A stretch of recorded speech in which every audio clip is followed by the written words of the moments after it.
Hello friends. जय हिंद जय भारत। आप सभी का स्वागत है आपके अपने YouTube channel MK science classes पर। तो दोस्तों, जो आज का सेशन है वो सीटेट पेपर 2 की जो साइंस है उसके बारे में रहेगा, और जितने भी प्रीवियस क्वेश्चंस हैं आपके साइंस के वो सारे के सारे हम आपको एक्सप्लेन करा रहे हैं। इसलिए एक क्लास जा चुकी है, उसको देखिए जा करके। चलिए टाइम वेस्ट ना करते हुए स्टार्ट करते हैं। देखिए फर्स्ट क्वेश्चन देखिए, कह रहा है कि मायरा किसी पैकेट को पहुंचाने के लिए 5 किलोमीटर दूरी पर अपनी सहेली के घर साइकिल चलाकर जाती है। वह जाते समय 12 किलोमीटर पर आवर की चाल से जाती है और लौटते समय 8 किलोमीटर पर आवर की चाल से लौटती है। उसकी समस्त यात्रा की औसत चाल, मतलब ये कहना चाह रहा है टोटल आपको स्पीड निकालनी है। Myra cycles to a friend's house 5 kilometre away to deliver, ऐसे करके है, इसमें इंग्लिश में पढ़ लीजिए। चलिए स्टार्ट करते हैं। उन्होंने क्या कहा है समझिए पहले। क्या है कि मायरा किसी पैकेट को पहुंचाने के लिए 5 किलोमीटर, इसका मतलब हम डिस्टेंस लगा लेंगे तो 5 किलोमीटर डिस्टेंस है। एक डिस्टेंस आपका 5 किलोमीटर, वापस आएगी भी तो दूसरा डिस्टेंस कितना हो गया, वो 5 किलोमीटर हो गया। तो जाना और आना दोनों लगेगा। ठीक है जी। आपको पता है चाल निकालना है। चाल का जो फॉर्मूला है स्पीड का, सभी को पता होगा शायद। स्पीड का फॉर्मूला जो होता है वो क्या कहेंगे हम, जो टोटल आपका क्या है, total distance, total distance upon में टोटल टाइम। ठीक है जी। टोटल डिस्टेंस अपन में टोटल टाइम है। सबसे पहले देखिए इन चीज़ को निकालेंगे। हम यदि बात करें कि 5 किलोमीटर आना जाना है, जाते समय 12 किलोमीटर है और आते समय कितना है, 8 किलोमीटर पर आवर टाइम ले रही है। तो समझिए भाई साहब, आपका 5 बटा कितना ले रही है भाई, जाते समय 12 किलोमीटर, ऐड करेंगे दोनों को, उसका मतलब 5 बटा कितना है, लौटते समय कितना है, 8। ठीक है जी। यदि हम इसका एल्शियम लेते हैं तो कितना एल्शियम आएगा, 24 ले लिए। 8 दूनी 24, 5 दूनी 10 हो जाएगा। ठीक है जी।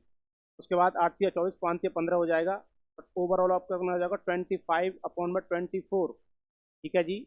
अब देखिए इस वैल्यू को किस में रख दीजिए, इसमें रख दीजिए। तो टोटल डिस्टेंस कितनी है भाई साहब, टोटल डिस्टेंस है 5 जाना 5 आना, ये रहा 5 5, तो कितना हो गया, टोटल डिस्टेंस अब 10 है भाई। और कितना है जो आपका निकल के आया है, वो कितना निकल के आया है, वो है भाई साहब 25/24। इसको ऊपर रख लीजिए।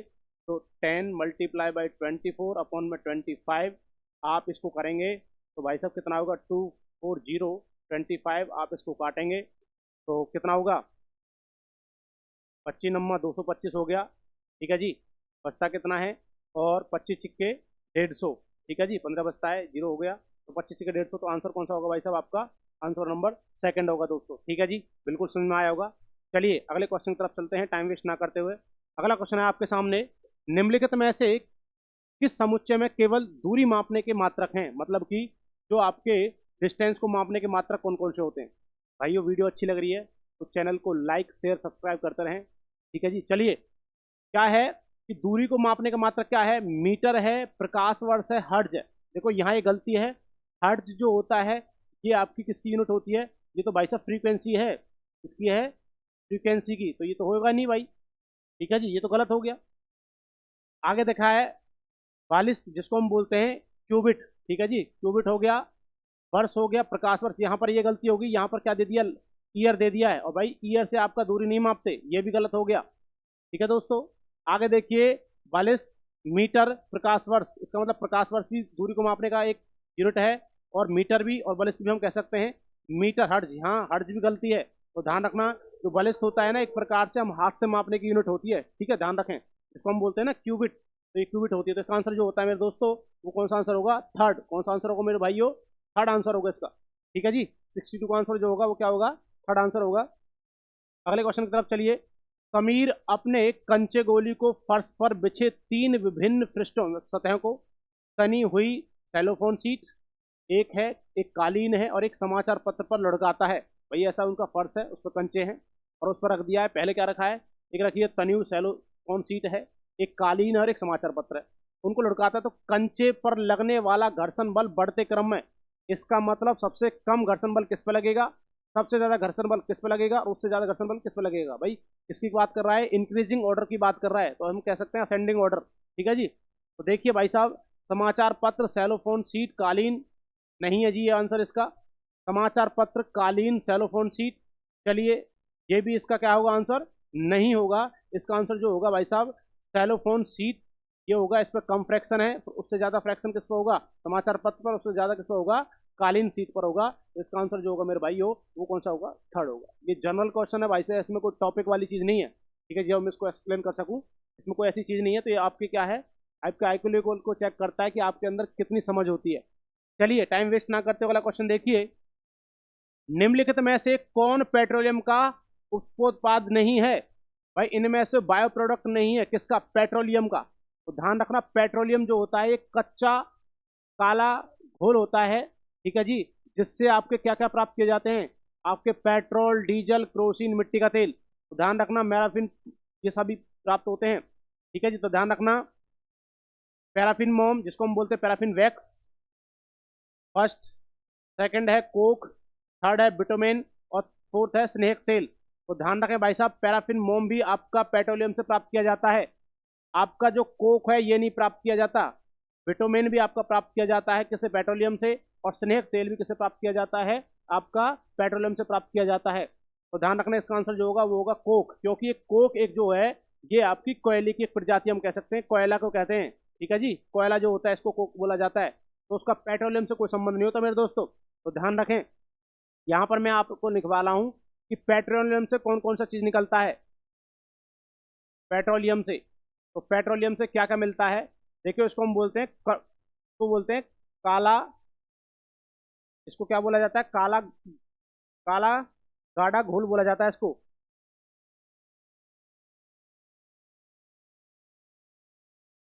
मेरे दोस्तों ये काला घोल होता है, ऐसे समझ लीजिए जैसे कि एक नाली का पानी कीचड़ होता है ना, इस प्रकार से इसमें बहुत सारे कंपोनेंट्स होते हैं। तो समझिए, जैसे कि भाई साहब आपका पेट्रोल इसके अंदर होगा, ठीक है जी, पेट्रोल भी किससे निकाला जाता है, पेट्रोलियम से। डीजल जो निकाला जाता है वो भी किससे निकाला जाता है, पेट्रोलियम से निकाला जाता है दोस्तों। आपका कहने लगे भाई साहब, आपका जो कैरोसिन ऑयल होता है, कैरोसिन ऑयल जो हम कह सकते हैं मिट्टी का तेल, ठीक है जी, कैरोसिन तेल जो होता है इससे निकलता है। आपका जो बिटुमेन होता है, बिटुमेन, ये बिटुमेन भी किससे प्राप्त किया जाता है, इससे प्राप्त होता है। एक स्नेक तेल होता है, लुब्रिकेंट ऑयल, स्नेक तेल भी इससे प्राप्त होता है दोस्तों। ध्यान रखना, वैक्स जो होता है, वैक्स भी इससे प्राप्त होता है, जिसको मोम वगैरह कहते थे। आगे समझिए, आपसे कह सकता है सीएनजी भी इससे प्राप्त होती है, कॉम्प्रेस नेचुरल गैस, एलपीजी भी गैस इससे प्राप्त हो सकती है, ठीक है जी। आपका होता है, जैसे हम बोल सकते हैं तारकोल, जिसको हम बोलते हैं तारकोल, तो चारकोल जो होता है, ठीक है जी, चारकोल भी इससे प्राप्त होता है। तो ध्यान रखना भाई साहब, ये सभी क्या है, ऐसे कंपोनेंट्स हैं जो किससे प्राप्त होते हैं मेरे दोस्तों, ये आपके पेट्रोलियम से प्राप्त होते हैं। और पेट्रोलियम जो होता है काला गाढ़ा घोल होता है। अच्छा, आपसे मैं क्वेश्चन कहने लगूं कि सबसे पहली पेट्रोलियम की जो सबसे पहली रिफाइनरी लगाई गई थी वो कौन सी थी, तो आपसे पूछने लगे फर्स्ट रिफाइनरी, ठीक है जी, फर्स्ट रिफाइनरी। तो फर्स्ट रिफाइनरी कौन सी थी, ये फर्स्ट रिफाइनरी जो लगाई गई थी ये असम के डिगबोई शहर में लगाई गई थी। ध्यान रखें मेरे दोस्तों, सबसे पहली जो रिफाइनरी लगाई गई थी असम के डिगबोई शहर में लगाई गई थी। वहां पर क्या किया था, पेट्रोलियम से ये सारी चीजें निकाली जाती हैं, ठीक है जी। समझ में आ रहा है तो भाई साहब चैनल को सब्सक्राइब करें और वीडियो को लाइक शेयर करते रहें। पूरा का पूरे क्वेश्चंस आपको हम देने वाले हैं, जितने भी प्रीवियस पेपर हैं सारे के सारे एक्सप्लेन करवा रहे हैं भाई साहब, साइंस का पोर्शन आपको। चलिए अगला क्वेश्चन देखिए। अगला क्वेश्चन है भाई साहब, अमन किसी बंद कमरे में एक प्लास्टिक की बोतल, एक लकड़ी का चम्मच और एक धातु का चम्मच को रात भर रख देता है, ठीक है जी। कक्षा ताप जो है 30 डिग्री सेल्सियस है, जो कक्ष का है, रूम का जो तापमान है वो कितना है, 30 डिग्री सेल्सियस है। सुबह होने पर वह तीनों वस्तुओं के ताप रिकॉर्ड करता है, T1, T2, T3। मतलब पहली वस्तु प्लास्टिक की T1, दूसरी लकड़ी की T2 है, तीसरी कौन सी धातु की वस्तु T3 है। निम्नलिखित में से किस संबंध द्वारा इन तापों के निरूपण की सबसे अधिक संभावना हो सकती है, इनमें से कौन सा आपका फॉलो करेगा, जल्दी से बता दीजिए। कौन कौन सा बताया है कि अमन कीप्स अ प्लास्टिक बोतल एंड वुडन स्पून वगैरह देख रखा है, 30 डिग्री सेल्सियस टेम्परेचर रूम का। तो समझ लीजिए भाई साहब, ऐसे मान के चलो एक रूम है, इस रूम के अंदर है ये तो एक प्लास्टिक का ऑब्जेक्ट है, ठीक है जी, कैसा है, एक प्लास्टिक का ऑब्जेक्ट आपके सामने रखा हुआ है, ठीक है। और एक रखा हुआ है आपका कैसा, लकड़ी की क्या है, लकड़ी की चम्मच है, ठीक है जी, एक स्पून रखी हुई है, चम्मच लकड़ी की, ठीक है, चम्मच है।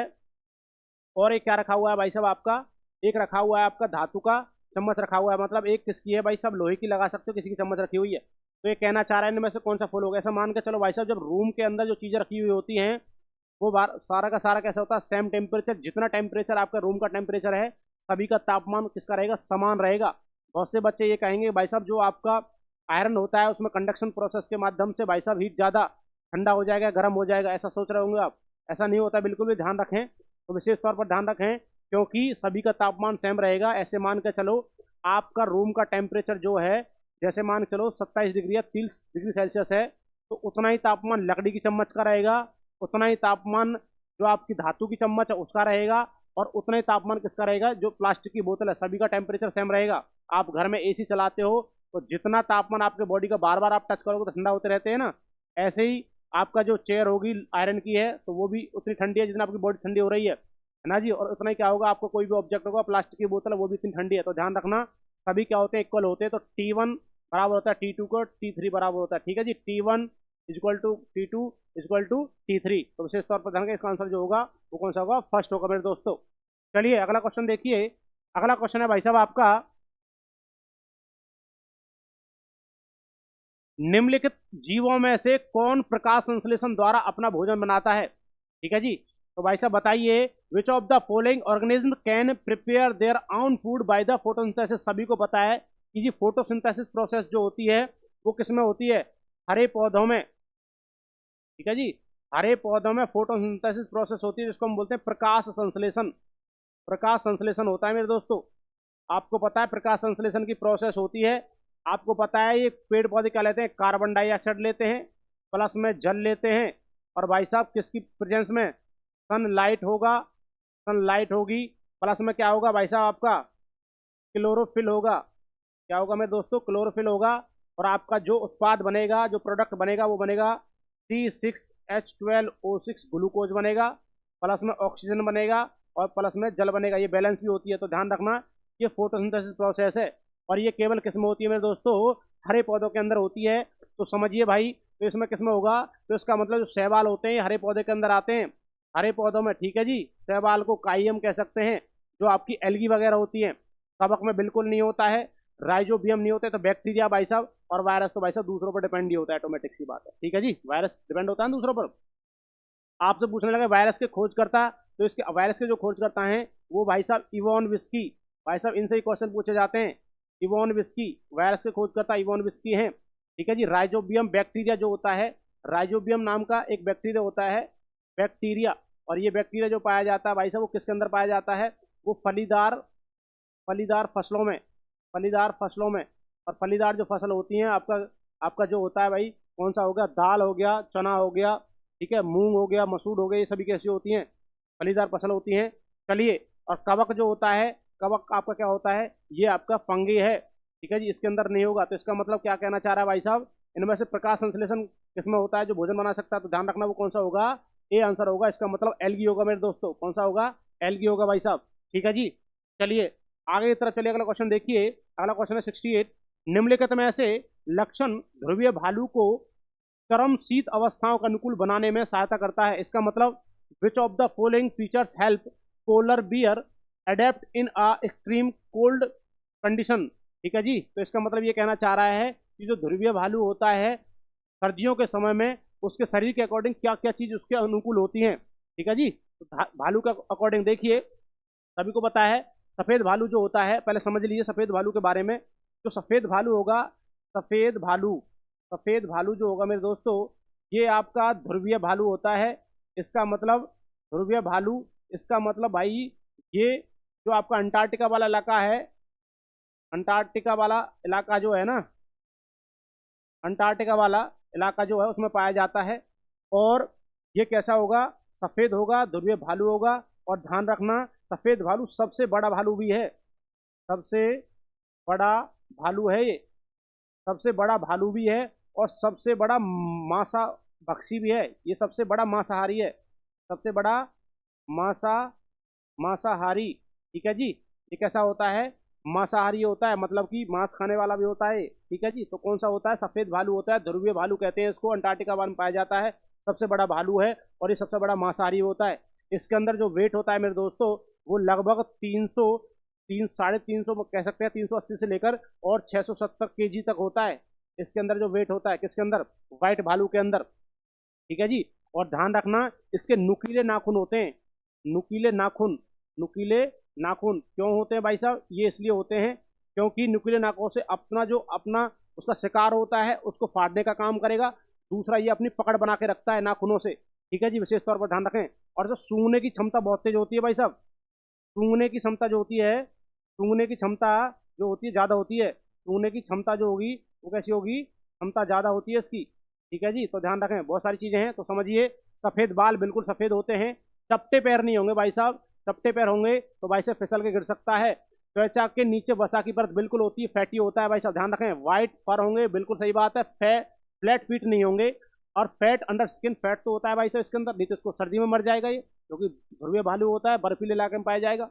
अगला देखिए भाई साहब, सफेद बाल पर बिल्कुल सही बात है, मुड़े हुए लंबे और पैने नाखून, ये सही बात है। और त्वचा के नीचे फैट, ये बिल्कुल सही बात है भाई साहब। आगे देखिए ऑप्शन है सफेद पर और चपटे पैर, ये बिल्कुल गलत हो गया। बालों की परत होती है, बालों की तो होती है, पर फैट भी होता है। सूखने की तीव्रता होती है, बिल्कुल बात, चपटे पैर, ये गलत हो गया। तो इसका आंसर जो होगा मेरे दोस्तों, वो कौन सा होगा, सेकंड आंसर होगा मेरे भाइयों, क्योंकि जो व्हाइट बियर होता है ये सफेद होता है।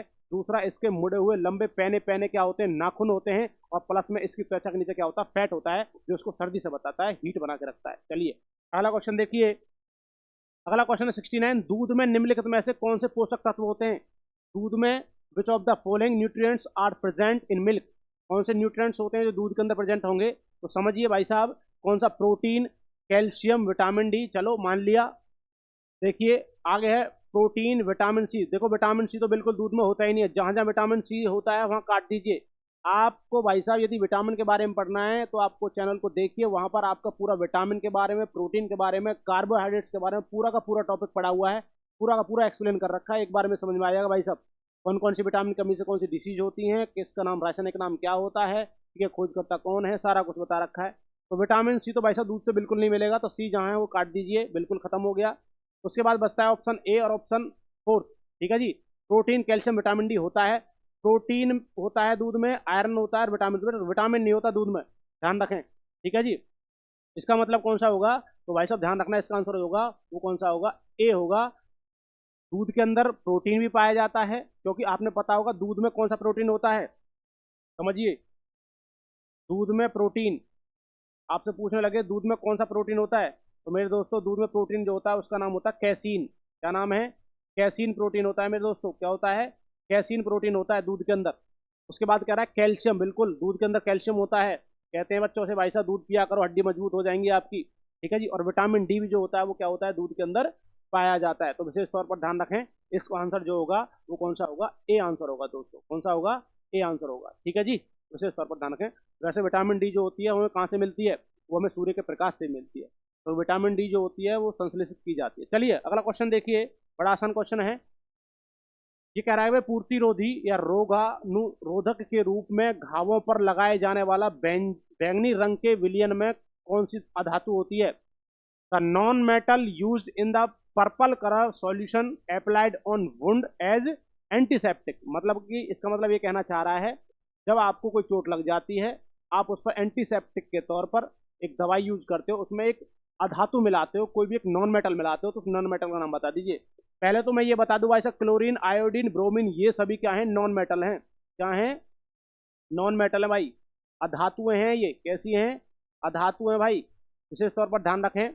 देखिए भाई, क्लोरीन नहीं मिलाई जाती, आयोडीन मिलाई जाती है, ठीक है जी, और ब्रोमीन नहीं मिलाई जाती, और सल्फर नहीं मिलाई। इसका मतलब जो आयोडीन होता है, आपने देखा होगा कि घाव के तौर पर एक दवाई लगाते हैं विटाडीन जो होती है, उसमें उसको लगाया जाता है, तो उसमें क्या होता है भाई साहब, आपका आयोडीन होता है, इसका मतलब आयोडीन, आयोडीन विशेष तौर पर ध्यान रखें। क्लोरीन से आपसे पूछने लगे, क्लोरीन के बारे में बता दीजिए। तो क्लोरीन जो होता है, क्लोरीन, क्लोरीन फूलों का, फूलों का रंग उड़ा देती है, रंग उड़ा देती है। क्लोरीन जो होती है, क्लोरीन गैस जो होती है, या हम कह सकते हैं वो फूलों का रंग उड़ा देगी। ब्रोमीन के बारे में बात करें तो भाई साहब ब्रोमीन जो होता है ये एक लिक्विड फॉर्म में पाई जाने वाली क्या है, अधातु है। लिक्विड फॉर्म फॉर्म में पाई जाने वाली, पाई जाने वाली पाई जाने वाली अधातु है, ये लिक्विड फॉर्म में पाई जाती है भाई साहब, ठीक है, विशेष तौर पर ध्यान रखें।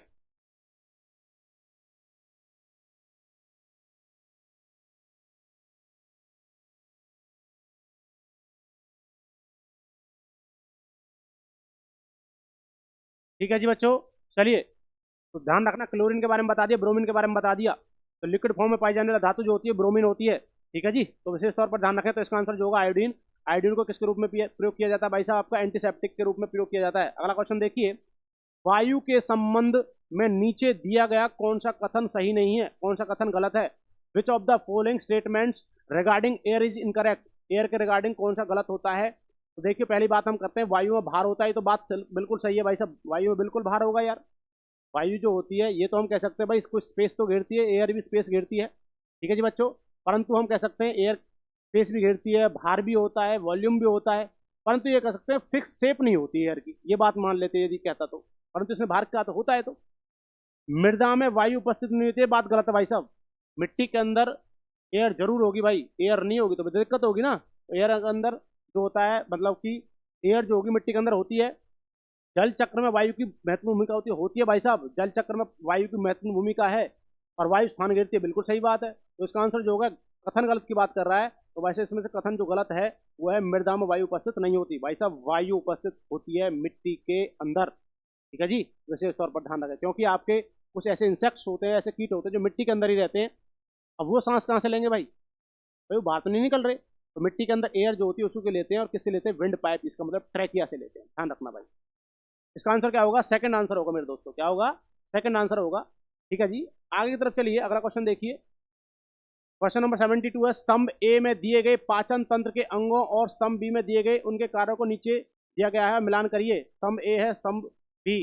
यकृत, लीवर जहाँ प्रोटीन का पाचन आरंभ होता है, अमाशय जहाँ पित्त रस संचरित होता है, पित्ताशय क्षुद्रांत में पाचक रस मुक्त करता है, अग्नाशय जो होता है सबसे बड़ी ग्रंथि। देखिए भाई साहब, इस टॉपिक को करने के लिए, इस क्वेश्चन को करने के लिए आपको टॉपिक आना बहुत जरूरी होता है। यदि टॉपिक समझना है तो आप देख लीजिए, डाइजेस्टिव सिस्टम की पूरी क्लास पड़ी हुई है, आपको एक एक चीज समझ में आ जाएगी, बिल्कुल भी गलत नहीं करोगे आप। देख लीजिए, ध्यान रखना बच्चा, विच ऑफ द फॉलोइंग रिप्रेजेंट करता है लीवर का रिलेशन किससे, स्टोमक का रिलेशन किससे, गॉल ब्लैडर का रिलेशन किससे, पेनक्रियास का रिलेशन किससे? तो समझिए, थोड़ा सा मैं बता देता हूँ आपको। देखिए, एक लीवर होता है, लीवर को बोला जाता है शरीर की सबसे बड़ी ग्रंथि। It is a largest gland of human body, शरीर की सबसे बड़ी ग्रंथि होती है। It is a exocrine gland, ठीक है जी, ये बाह्य स्रावी ग्रंथि भी होती है।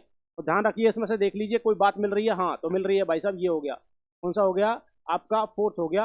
लीवर जो है वो सबसे बड़ी ग्रंथि है, ये बात क्लियर होगी। तो इसका मतलब इसका रिलेशन किससे हो जाता है? इससे हो जाता है भाई। आगे चलिए, अमाशय। आगे कह रहा है, जहाँ प्रोटीन का पाचन आरंभ होता है, जहाँ पित्त संचरित होता है, रुद्रांत में पाचक रस मुक्त होता है। तो ध्यान रखना, अमाशय जो होता है, अमाशय में ही क्या होता है भाई? जहाँ प्रोटीन का पाचन शुरू होता है। अभी बताने वाला हूँ कैसे पाचन शुरू होता है, अभी बताऊंगा।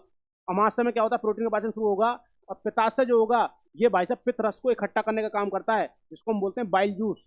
बाइल जूस को स्टोर करने का काम जो करता है वो पित्ताशय करता है, ठीक है जी। और भाई साहब अग्नाशय जो होगा वो क्या करता है भाई साहब? क्षुद्रांत जो होती है, इसका मतलब बड़ी आंत जो होती है, उसमें पाचक रस करता है, मतलब कि जो डाइजेस्टिव एंजाइम्स जो जूस होता है उसको सीक्रेट करने का काम करेगा। देख लीजिए भाई साहब, ए का फोर्थ किसमें मिल रहा है भाई साहब? फर्स्ट का फोर्थ किसमें मिल रहा है? फर्स्ट का फोर्थ इसमें मिल रहा है, ये रहा।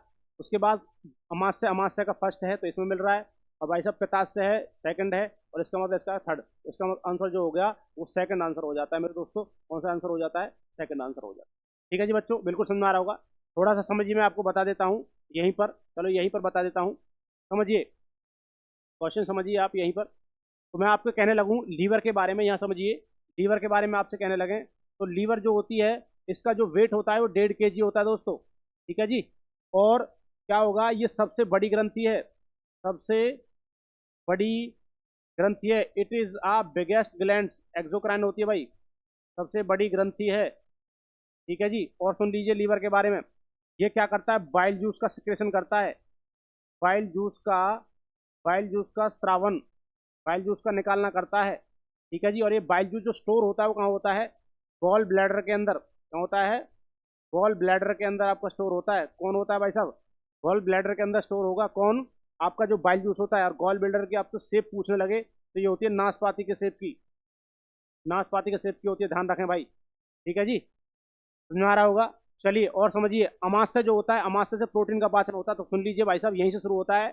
प्रोटीन जो होता है, प्रोटीन जो होता है मेरे भाइयों, प्रोटीन टूटता है आपका पेप्टोन में। किसमें? पेप्टोन में। प्रोटीन का टूटना जो होता है, प्रोटीन टूटता है किसमें? पेप्टोन में।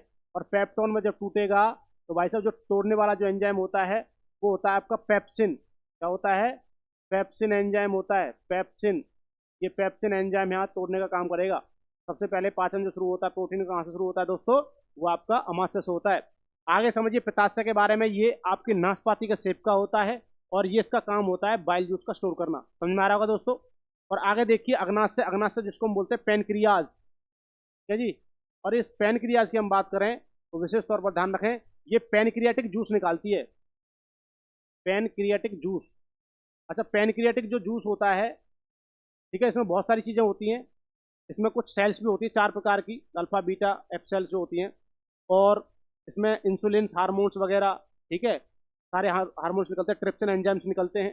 तो विशेष तौर पर ध्यान रखें, पेनक्रियाज जो होगा ये जूस निकालती है, जो इसका पाचन करने का काम करेगी, सारे कंपोनेंट जो होते हैं भोजन का। इसका मतलब ये बड़ी आंत के अंदर आपका जूस को निकालने का काम करती है, सीरत करती है। तो ध्यान रखें भाई साहब। तो बिल्कुल समझ में आया होगा भाई साहब। यदि वीडियो अच्छी लग रही हो तो भाई साहब हमारे कहने से चैनल को लाइक शेयर सब्सक्राइब करते रहिए और शेयर करते रहिए। चलिए अगला क्वेश्चन देखिए। अगला क्वेश्चन आपका है कि कोशिका के विषय में कौन सा कथन असत्य है, मतलब कि which of the following statement about cell is true, मतलब कि इनमें से कौन सा कथन सत्य है कोशिका के बारे में। सुनिए, सभी कोशिकाओं की आकृति गोल होती है। चलिए भाई साहब अगला पढ़िए। किसी ऊतक की कोशिकाएं समान होती हैं, किसी ऊतक की कोशिका समान होती हैं, अच्छी बात है। किसी भली भांति व्यवस्थित जीव में कोशिकाओं का आकार साइज समान होता है, चलिए। और सभी कोशिकाओं में केंद्रक होता है।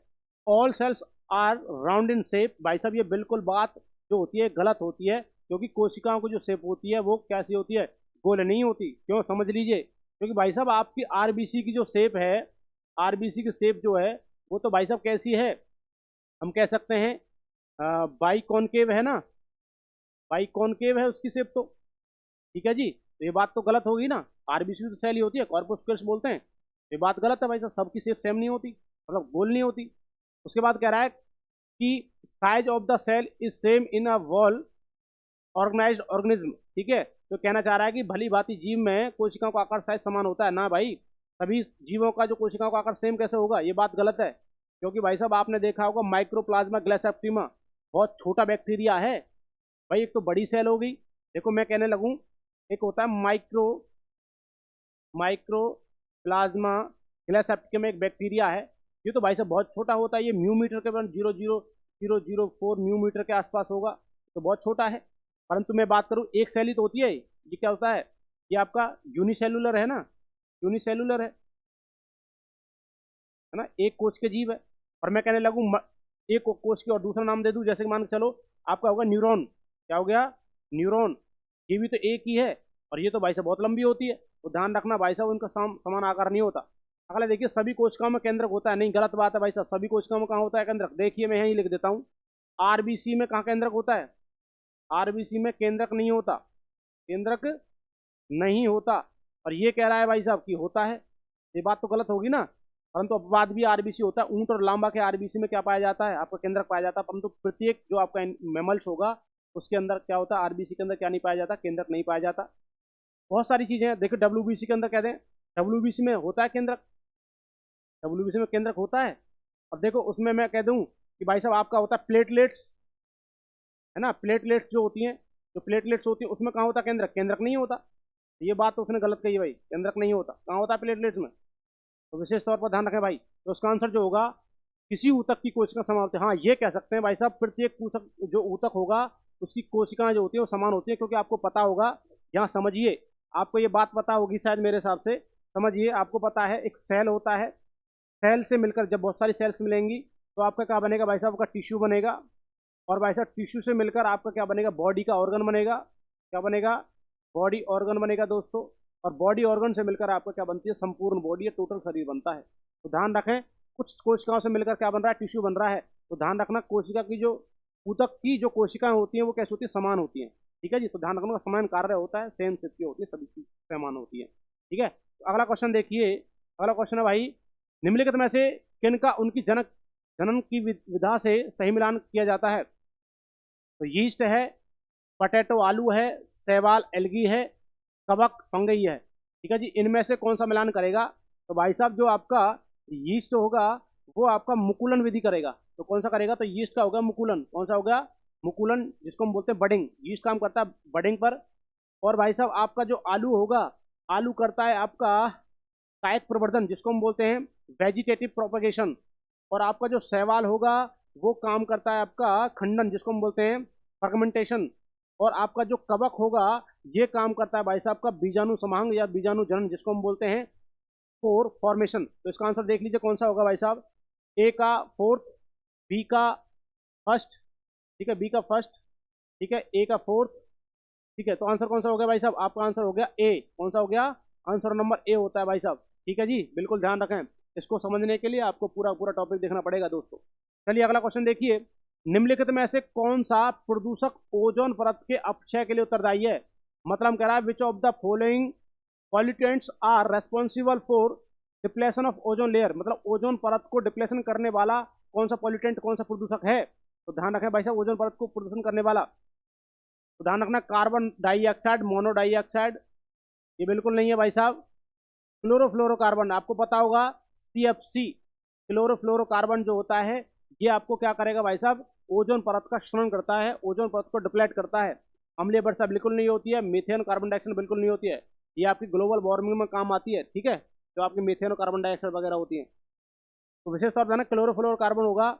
और ध्यान रखना ये कहाँ से निकलता है, एसी से निकलेगा, रेफ्रिजरेटर से निकलेगा, ठीक है जी, फ्रिज से निकलेगा, एसी से निकलेगा, है ना, वाटर कूलर जो आते हैं आजकल, वाटर कूलर से निकलेगा।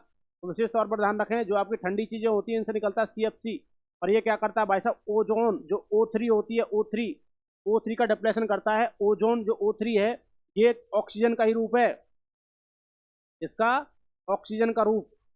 कौन, जो आपकी ओजोन होती है, ध्यान रखना O3 जो होती है, ओजोन जो होती है, कार्य क्या करती है, ये सूर्य से आने वाली हानिकारक पराबैंगनी किरणें यूवी रेज को क्या करती है, उनको एब्जॉर्ब कर लेती है, अपने अंदर समा लेती है।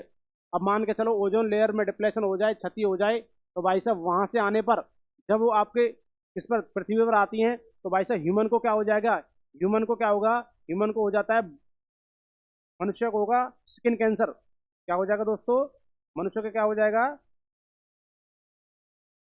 स्किन कैंसर होगा। किसकी वजह से स्किन कैंसर होगा दोस्तों, किसकी वजह से, आपकी यूवी रेज यदि पृथ्वी पर आती है दोस्तों, तो ध्यान रखना क्या हो जाता है, आपका स्किन कैंसर हो जाता है, त्वचा का कैंसर हो जाता है। ध्यान रखिए सीएफसी कहाँ से निकलती है, सारी मैंने चीजें बताई हैं। अच्छा बता दीजिए ओजोन परत को किससे मापा जाता है, ओजोन को O3 को मापने वाला यंत्र, या मापना, मापने वाला यंत्र कह सकते हैं, मापने वाला यंत्र। तो भाई साहब ये मापा जाता है यंत्र भी हम कह सकते हैं, ऑक्सीनोमीटर कह सकते नहीं, सॉरी, ये होता है आपका डॉब्सन। क्या होता है, डॉब्सन होता है दोस्तों, क्या होता है, डॉब्सन, ठीक है जी।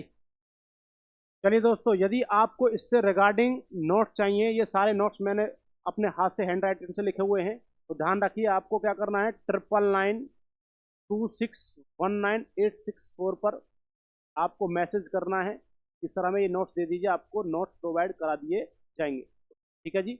और आपको टेलीग्राम से जुड़ना है तो MK साइंस क्लासेस है, MK science classes Telegram group भी है भाई दोस्तों, इसी नाम से, तो ध्यान रखें भाई, उस पर जुड़ जाएं, सारा चीज आपको मिलेगा। चलिए अगले क्वेश्चन तरफ चलेंगे। अगला क्वेश्चन है, निम्नलिखित में से कौन सा समुच्चय संचारी रोगों के निरूपित करता है। तो इनमें से कौन सा ऐसा है जो संचारी, मतलब कह सकते हैं जो आपके वायरल डिसीज जो होती हैं, वायरल फैलती हैं। तो ध्यान रखिए रक्तहीनता को बोलते हैं एनीमिया, सकरवी रोग हुई होता है अतिसार, ठीक है जी, या फिर हैजा। अगला है मियादी बुखार, टाइफाइड, मलेरिया, रक्तहीनता या स्वाइन फ्लू, ठीक है जी, मियादी बुखार, टाइफाइड, स्वाइन फ्लू होगा, मलेरिया होगा या पोलियो होगा। तो विशेष तौर पर ध्यान रखा डायबिटीज होगा। तो वे देखो जो एनीमिया रोग होगा ये आपका किससे नहीं फैलता, ये आपका संचारी रोग नहीं है, ठीक है, कम्युनिकेटिव डिसीज नहीं है कि भाई साहब यहाँ से मेरी तरफ से और हवा के माध्यम से फैल जाएगा, नहीं। अच्छा जी, उसके बाद मियादी बुखार, टाइफाइड, मलेरिया है, रक्तहीनता फिर आ गया, ये भी नहीं है भाई साहब यहाँ, ठीक है जी। तो ध्यान रखें इसका आंसर जो होगा भाई साहब वो कौन सा होगा, थर्ड होगा, जो मियादी बुखार, टाइफाइड जिसको हम बोलेंगे ये फैल सकता है, स्वाइन फ्लू फैल सकता है, मलेरिया फैल जाता है, पोलियो भी। जल्दी से बता दिए मलेरिया किस मच्छर के काटने से होता है, मलेरिया किस मच्छर काटने से होता है, तो वो होता है मादा एनाफ्लीज, मादा एनाफ्लीज, मादा एनाफ्लीज के काटने से मलेरिया होगा। और आपसे कहने लगे डेंगू किस मच्छर के काटने से होता है, डेंगू, तो डेंगू होता है भाई साहब एंड्रीज मच्छर होता है, क्या नाम है, एड्रीज बोल दो, एंड्रीज बोल दो, एक एड्रीज मच्छर होता है जिसके काटने से क्या हो जाता है, डेंगू हो जाता है, ठीक है जी। विशेष तौर पर डायबिटीज जो होगा वो किसकी कमी से होगा, ज़्यादा से होगा, एक इंसुलिन हार्मोन्स होता है, कौन सा होता है, इंसुलिन हार्मोन्स, इंसुलिन हार्मोन, ठीक है जी, इंसुलिन हार्मोन की वजह से क्या होता है आपका डायबिटीज रोग होगा। इंसुलिन हार्मोन्स निकलता कहाँ से दोस्तों, ये अग्नाशय से निकलता है, अग्नाशय।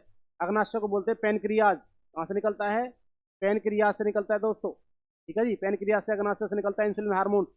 चलिए आगे की तरफ चलेंगे। अगला क्वेश्चन देखिए। अगला क्वेश्चन है भाई साहब आपका, निम्नलिखित में से क्या एक विज्ञान की प्रकृति के संदर्भ में सही नहीं है? ठीक है जी, क्वेश्चन कट चुका है। तो इसमें क्या है, विज्ञान की प्रकृति से सही नहीं है। ठीक है, तो समझिए भाई साहब, ये आपके पेडागोजी क्वेश्चंस हैं, समझिए। विज्ञान हमेशा अस्थायी है, विज्ञान संदेहवाद को बढ़ावा देता है, या फिर विज्ञान एक ज्ञान की रचना की प्रक्रिया है? तो ध्यान रखना भाई साहब, विज्ञान जो होता है, जल्दी से आंसर करके बता दीजिए मुझे क्या होगा। ठीक है जी, तो विज्ञान क्या होता है? विज्ञान हमेशा अस्थायी है, विज्ञान संदेहवाद को बढ़ावा देता है, विज्ञान एक ज्ञान की रचना की एक प्रक्रिया है। सही नहीं है, सही बताना है भाई साहब, जल्दी से बता दीजिए इसमें से कौन सा होगा, कौन सा होगा भाई साहब? ये होगा आपका, विज्ञान एक संदेहवाद को बढ़ावा देता है। चलिए अगला क्वेश्चन देखिए। अगला क्वेश्चन है, निम्नलिखित में से किसका विकास विज्ञान के द्वारा होता है? Which of the following is are developed by science? तो किसका होता है? निष्पक्षता, इक्विटी के कारण, वैज्ञानिक दृष्टिकोण जिसको हम बोलते हैं साइंटिफिक एटीट्यूड, या फिर वैज्ञानिक स्वभाव जिसको हम बोलते हैं साइंटिफिक टेम्पर, या फिर स्थायी मानस प्रवृत्ति जिसको हम बोलते हैं स्टैटिक माइंडसेट। इनमें से कौन सा होगा कि किसके कारण विकास विज्ञान के द्वारा होता है? तो निष्पक्षता, इक्विटी के कारण, वैज्ञानिक दृष्टिकोण, साइंटिफिक एटीट्यूड होना चाहिए, साइंटिफिक टेम्पर भी होना चाहिए, स्थायी मानसिक प्रवृत्ति, ऐसा कुछ नहीं है भाई साहब। तो ध्यान रखना, इसका आंसर जो होगा ये होगा, निष्पक्षता भी होनी चाहिए, इक्विटी भी होनी चाहिए। ठीक है, उसके बाद वैज्ञानिक दृष्टिकोण भी होना चाहिए, साइंटिफिक एटीट्यूड भी होना चाहिए, और वैज्ञानिक स्वभाव भी होना चाहिए, और स्थायी मानक प्रवृत्ति, स्टैटिक माइंड सेट, ये नहीं होना चाहिए भाई साहब। सेट नहीं होना चाहिए एक चीज़ पर भाई साहब, ये होना तो यही होगा। तो ध्यान रखना, इसका आंसर क्या होगा? A B C. A B C इसका आंसर होगा थर्ड। कौन सा होगा मेरे दोस्तों? थर्ड आंसर होगा भाई साहब। ठीक है जी, अगला क्वेश्चन देखिए। अगला क्वेश्चन है भाई साहब, एक विज्ञान शिक्षक की भूमिका होनी चाहिए, एक साइंस का टीचर होने के मुताबिक क्या होना चाहिए? छात्रों को प्रचुर विभिन्न सीखने का अनुभव प्रदान करना, चलो जी अच्छी बात है। छात्रों को उत्पाद आधारित शिक्षण अधिगम परिवहन प्रदान करना, या फिर सृजनात्मक विचारों को रटने के अभ्यास में छात्र का मार्गदर्शन। ये तो अभ्यास रटने वाली बात आ गई, यहाँ तो गलती कर दो इसको। उच्च संज्ञानात्मक क्षमताओं वाले प्रश्नों के निर्माण के लिए सभी छात्रों को प्रेरित करना, मतलब उच्च संज्ञानात्मक क्षमताओं वाले प्रश्नों के निर्माण के लिए सभी छात्रों को प्रेरित करना। चलिए ये भी थोड़ा ठीक है। अब ये बता दीजिए, इसमें से और इसमें से फिक्स क्या होगा? एक विज्ञान शिक्षक हो आप, एक साइंस के टीचर हो, तो क्या करोगे? तो ध्यान रखना भाई साहब, आपको क्या करना है? आपको provide rich variety of learning experiences to learner. इसका मतलब छात्र को प्रचुर विभिन्न सीखने के अनुभव प्रदान करना है भाई साहब, विशेष तौर प्रदान का। इसका आंसर जो होगा कौन सा होगा? फर्स्ट होगा। ठीक है जी बच्चों, ध्यान रखें, आपको एक एज ए टीचर समझ के लेना भाई। अगला क्वेश्चन देखिए, राष्ट्रीय पाठ्य चर्चा 2005 के अनुसार एक अच्छी विज्ञान शिक्षा, मतलब कि एनसीएफ जो था, एनसीएफ नेशनल कैरिकुलम फ्रेमवर्क जो था 2005 के अनुसार एक अच्छी विज्ञान शिक्षा है। विज्ञान शिक्षा कौन सी होती है? साइंस टीचिंग कौन सी होती है? As per NCF 2005 good science education should be, क्या होगा? ट्रू टू द लर्नर, सीखने वाले के प्रति सच्ची होनी चाहिए, या फिर सीखने वाले के पर्यावरण के प्रति सच्ची होनी चाहिए, मतलब true to the environment of the learner, शिक्षक के प्रति सच्ची होनी चाहिए, ट्रू टू द टीचर, या फिर विज्ञान के प्रति सच्ची होनी चाहिए, ट्रू टू साइंस। चलिए भाई ध्यान रखिए, जो एनसीएफ है ये बच्चे के लिए बनाया है भाई। किसके लिए बनाया गया था? बच्चों के लिए। ठीक है जी, बच्चों के लिए बनाया गया, टीचर के लिए नहीं। तो सीखने वाले के प्रति सच्ची होनी चाहिए, बिल्कुल सही बात है। ठीक है जी, उसके बाद सीखने वाले के पर्यावरण के प्रति सच्ची होनी चाहिए, बिल्कुल सही बात है ये भी। उसके बाद है शिक्षक के प्रति सच्ची, भाई इसमें कोई रिलेशन नहीं है, शिक्षक के प्रति सच्ची नहीं होनी चाहिए, ये बात गलत है। और विज्ञान के प्रति सच्ची होनी चाहिए, बिल्कुल सच्ची होनी चाहिए भाई। तो ध्यान रखना, ए बी डी कौन सा आंसर होगा? ए बी डी तो आंसर होगा भाई साहब कौन सा? फर्स्ट होगा दोस्तों। ठीक है जी, लगभग हमने जो साइंस के क्वेश्चन है पूरे क्वेश्चन किए भाई साहब। ठीक है जी, हम अगले दिन डेली हम ऐसी क्लास आपके लिए लाते रहेंगे। यदि वीडियो अच्छी लग रही है तो चैनल को सब्सक्राइब करें, वीडियो को लाइक शेयर करते रहें। जय हिंद, जय भारत, धन्यवाद।